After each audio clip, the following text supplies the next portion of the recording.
एक बार एक शेरनी की अपने बच्चे को जन्म देते हुए मौत हो गई। उसी समय भेड़ों का एक झुंड वहां से गुजर रहा था।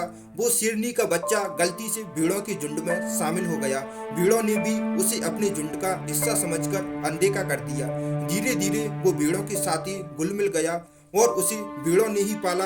उनके साथ रहते हुए शेर के बच्चे ने भी ये मान लिया कि वो भी एक भेड़ है, ना कि कोई शेर, क्योंकि वो भेड़ों के बीच ही पला बढ़ा था और बड़े मजे से घास खाने लगा। और शेर क्या होते हैं उसे इसके बारे में कुछ भी नहीं पता था। उसे तो ये तक नहीं पता था कि शेर दिखते कैसे हैं। उसे पता ही कैसे होता, उसके तो चारों तरफ बस भेड़ा ही भेड़ा थी।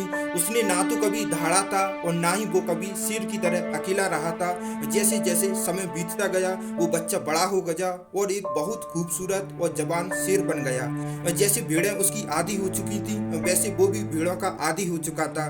कोई भी भेड़ उससे नहीं डरती थी। लेकिन एक दिन एक बूढ़े शेर ने झुंड पर हमला कर दिया और जब उस बूढ़े शेर ने भेड़ों के झुंड में जवान शेर को घास चरते देखा तो उसे अपनी आंखों पर विश्वास नहीं हुआ। उसने ऐसा पहले कभी नहीं देखा था और ना ही वो शेर कुछ कह रहा था। वो बूढ़ा शेर ये भूल गया कि वो यहाँ एक भेड़ को पकड़ने आया है और उसने जवान शेर को पकड़ने का फैसला किया ताकि वो पता लगा सके कि ये चल क्या रहा है। इसीलिए उसने भेड़ों के झुंड पर हमला कर दिया और वह जवान शेर भी उनके साथ भागने लगा।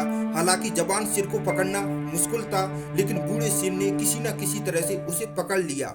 अरे बेवकूफ, मुझसे डर क्यों रहे हो? जवान शेर ने कहा, कृपया मुझे छोड़ दीजिए, मैं एक कमजोर भेड़ हूँ, मुझ पर रहम कीजिए, मुझे छोड़ दीजिए। वो डर से कांप रहा था और भेड़ की तरह म्यां रहा था। बूढ़े शेर को यह समझने में देर न लगी कि माजरा क्या है।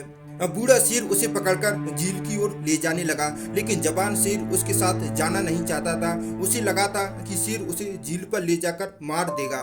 उसने उससे बचने की बहुत कोशिश की लेकिन बूढ़े शेर ने उसे छूटने का मौका ही नहीं दिया और खींचकर उसे झील की ओर ले गया। झील बिल्कुल आईने की तरह साफ थी। बूढ़े शेर ने जवान शेर को झील में देखने के लिए कहा। बूढ़े शेर ने कहा, देखो मेरे चेहरे को और देखो अपने चेहरे को, मेरे शरीर को देखो और पानी में अपने शरीर को देखो। जवान शेर ने रोते रोते झील में देखा। जैसे ही झील में उसने देखा तो वो चकित रह गया। उसने पहली बार अपने आप को देखा। उसने पहली बार यह देखा था कि वो एक भेड़ नहीं बल्कि एक शेर की तरह दिखता है। उसे समझ आ गया कि वो एक शेर है, ना कि कोई भेड़। उसने जोर से दहाड़ा। उसकी दहाड़ से पूरा जंगल कांप उठा। उसके अंदर की भीड़ गायब हो गई। उसने अपने आप को पहचान लिया था। अब वो पूरी तरह से बदल गया। वो समझ गया कि भीड़ तो उसके दिमाग में थी। उसने हकीकत को जान लिया। उसको अपने अंदर एक जबरदस्त शक्ति का महसूस हुआ। वो अब तक कमजोर भीड़ बनकर जी रहा था लेकिन जैसे ही उसने अपनी असलियत को पहचाना उसके अंदर की सारी कमजोरियां दूर हो गईं। वो एक शेर की तरह निडर होकर जीने लगा। इस खूबसूरत सी कहानी में एक बहुत गहरा संदेश छिपा हुआ है।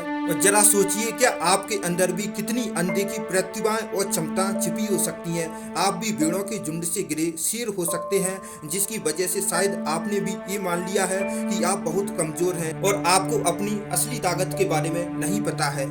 आपके पास भी ऐसे लोग जरूर होंगे जो आपको यह महसूस करवाएंगे कि आप अपनी जिंदगी में कुछ नहीं कर सकते, क्योंकि कहीं ना कहीं आप भी उनके साथ रहते रहते उनके जैसे बन गए हैं। आपको ऐसे लोगों की भीड़ से अलग होना है। आपको भी अपने अंदर की असली क्षमताओं को पहचानना होगा। जिस दिन आपने अपने अंदर की शेर की क्षमताओं को पहचान लिया उस दिन आपको सफल होने से कोई नहीं रोक सकता।